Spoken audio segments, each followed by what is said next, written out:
या चीज़ समझ पाओ। बाबा के मिलान तय यह चीज़ आपने ज़रूर करनी। बाबा मिलन तक एक आत्मा ने पहुंचा दो। इस दौरान आपने न्यू बेरा पड़ जाएगा आप पे कितनी खूब बात हो रही। फिर कम से कम वह आप वाली बचेगी कि नहीं उसका तो बेरा नहीं, पर ये मारले तो बच जाएंगे। क्योंकि जब न्यू बेरा पट लेगा, क्योंकि एक लड़की हो है ना, वह इतने शरारती भी हो, जिद्दी भी हो, उसने बहुत सारी चीज़ों का बेरा कौन पड़ता।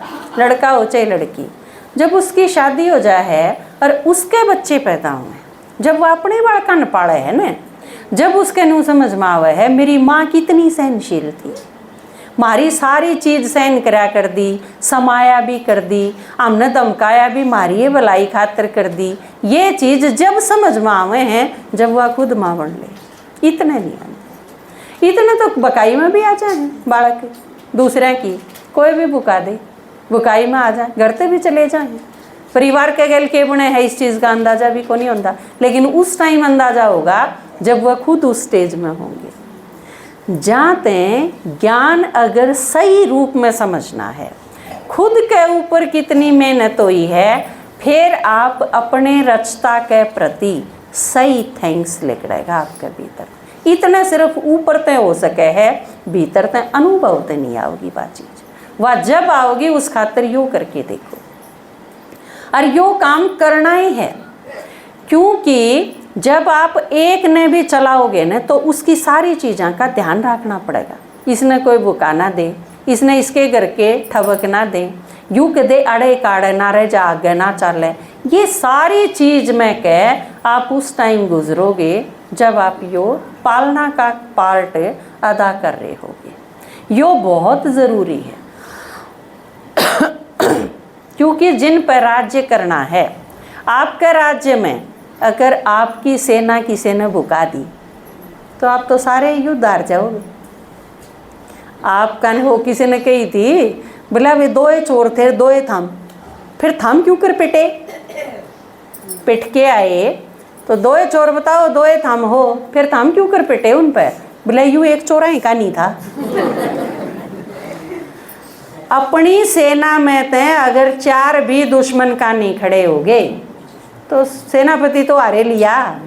सेना में सेनापति में बचा के है, कुछ भी नहीं बचता। क्योंकि यो बहुत खतरनाक वारो है। शामी अड़न तो उठ ले, लेकिन शामी तो लड़दा और पाछे तो पीठ में गाड़ दे कोई खंजर, वो बहुत खतरनाक है। और अपनाड़ी तरफ तय विश्वासघात करनी है जब हो तो फिर वो बहुत खतरनाक हो जाए।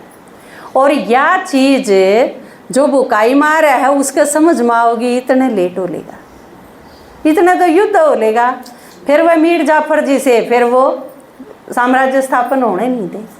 तो ये सारी चीज़ बाबा नु को है तुम सतयुग त्रेता के राजा बनना है, और राजा भी किसे निष्कंटक राज्य होगा जिसमें कोई खतरा नहीं होगा।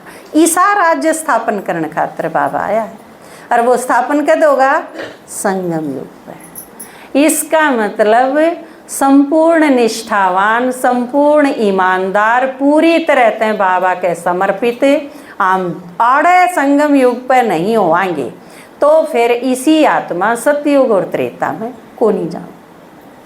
बाबा जो नु को है न कि नहीं, एक बार जिसने दिल ते बाबा कह दिया वो ज़रूर जाओगा। वह त्रेता के एक दो जन्म रह रहे होंगे ना, आखिर सी के 19वां 20वां वह उसमें बाबा उन ला देगा। अब चलो ले सतयुग इनका भी हो गया, बाकी नहीं तो सतयुग जिसने असली स्वर्ग का है बाबा, स्वर्ग में इसा खातर कोई जगह नहीं है। क्योंकि अगर हम संगम युग पर संपूर्ण ईमानदार नहीं बन सकते तो फिर पूरे 5000 साल आपकी औलाद, आपके रिश्ते आपके साथ विश्वासघात करेंगे 100%। क्योंकि संगम युग आधार है पूरे कल्प का। या सुना वहाँ ने संगम युग के है जड़, कल्प वृक्ष ने याद करो, उल्टा जड़ याद करो, जड़ के हैं संगम युग, सतयुग और त्रेता के है तना। तो जड़ है संगम युग, जड़ा में जो चीज आपने बो दी पूरे पेड़ में वाही चलेगी। दीमक अगर जड़ में लाग गया तो फिर उसका अनार और सेब बढ़िया ना लागे, हो ही नहीं सकता। तो जड़ा में दीमक जब लाग जाए, जब हम संगम युग पे 100% बाबा के साथ ईमानदार नहीं होंगे, तो यह चीज़ अपनी अपनी चेकिंग, क्योंकि बाबा ने क्या है, सबसे अच्छी चेकिंग क्यों है, खुद की। आप अपनी चेकिंग सब तो बढ़िया कर सको। और ये छोटी छोटी चीज़ा में इसने न्यू कह दिया, उसने वो कर दिया, इसने यह चीज़ कर दी, इन छोटी छोटी चीज़ा में टाइम खराब करने का, वो फिर आज की क्लास में कही थी, साधारण पुरुषार्थ हो जाएगा। और साधारण पुरुषार्थ का टाइम तो ये बचा नहीं।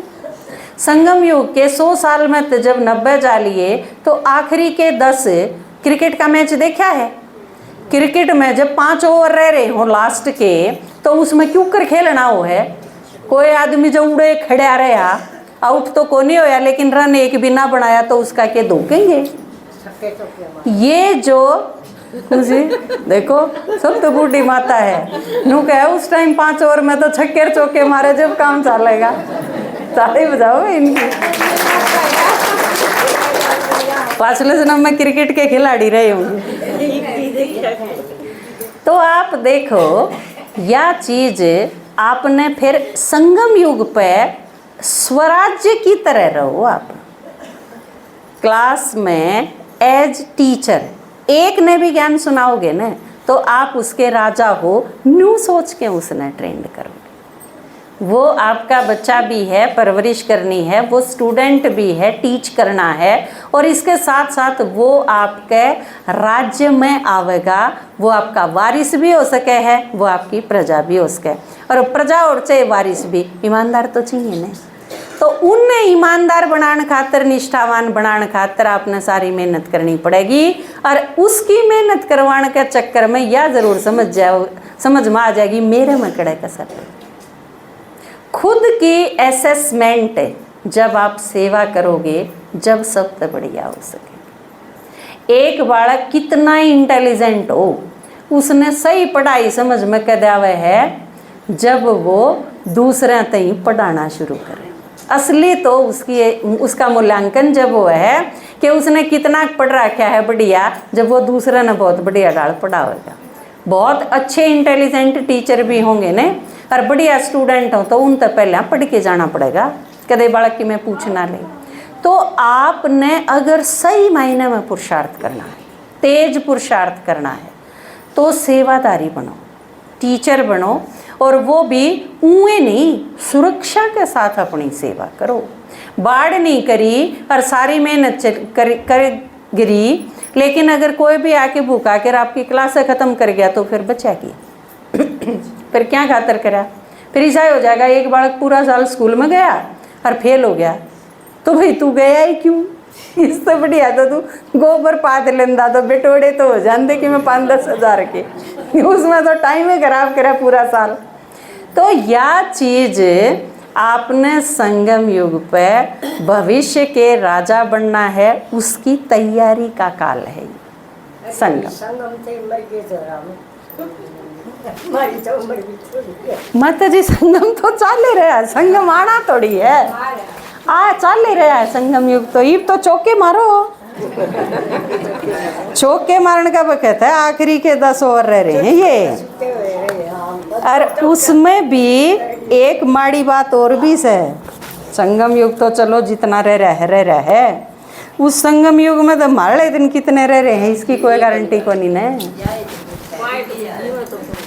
एक दिन ला दो तो जुकर आपके दादाजी क्या करें ना, आज का एक एतवार और मिल गया तो तड़के एक सोमवार और मिल गया, एक दिन जो मिल गया उसमें सांस बाबा के लगा दो, 1 मिनट भी व्यर्थ में ना जाने दो। आपकी वजह से ना औरा के संकल्प चालें, व्यर्थ का धंधा खत्म कर दो, नहीं तो वो ले बैठेगा आपने। जब आपने एक छाछ दाल खिंडा दी जाए रेत में, तो फिर सांझ तई तो वहीं चुगी जाएगी। तो जब व्यर्थ का खिंडा कर दिया तो फिर सारा संगम उसने संगवाण में चला जाएगा, पुरुषार्थ खातर जगह नहीं बचेगी। और औरा के व्यर्थ संकल्प चलवा दिए तो फिर जितना जमा कर रखा है वो सारा और ख़त्म हो जाएगा, जो बड़ा कसूता काम है। बाबा की कैलकुलेशन बहुत अजीबोगरीब है, किसकी वजह से कितना फ़ायदा कितना न हुआ। आपने कोई बहुत ही सा काम कर दिया जिसकी वजह से सब ने बहुत फ़ायदा हुआ। इब दादी जान की मोस्ट स्टेबल माइंड थी पूरा वर्ल्ड की, इस चीज़ का फ़ायदा सारे ओम शांति वाला ने मिलेगा। दादी ने कितनी सेवा करी, इस चीज़ का फ़ायदा अपन सारा ने मिला है, तो दादी ने इसका कमीशन मिलेगा। जिस भी आत्मा ने ऐसा कुछ करा जिसकी वजह से इमेज पूरी संस्था की बढ़िया बनी और सारे के सारा ने उसका फ़ायदा मिला है, तो उस आत्मा ने उसमें तक कंट्रीब्यूशन मिलेगा। तो यो है कमाल। उसने जितना करा वो तो उसने मिला ही मिला, पूरा जो कमीशन उसने सारा का मिलेगा, उसकी वजह तक कई गुना न्यू है पदम गुणा। और नुए एक कर्म ऐसा हो गया जिससे 100 आत्माएं के संकल्प चाले तो एले वो जमा करा हुआ खत्म, नुए घट जाएगा। तो यो 100 गुना दंड और 100 गुना इनाम या पदम गुना जमा, बहुत सारी दुआएं, यो खेल अजीबो गरीब है। जब भी तो बाबा को है किसी का 10 रुपया भी करोड़ के बराबर है और किसी के लाखा भी 100 रुपये के बराबर। नीत गले बरकत है ना। तो ये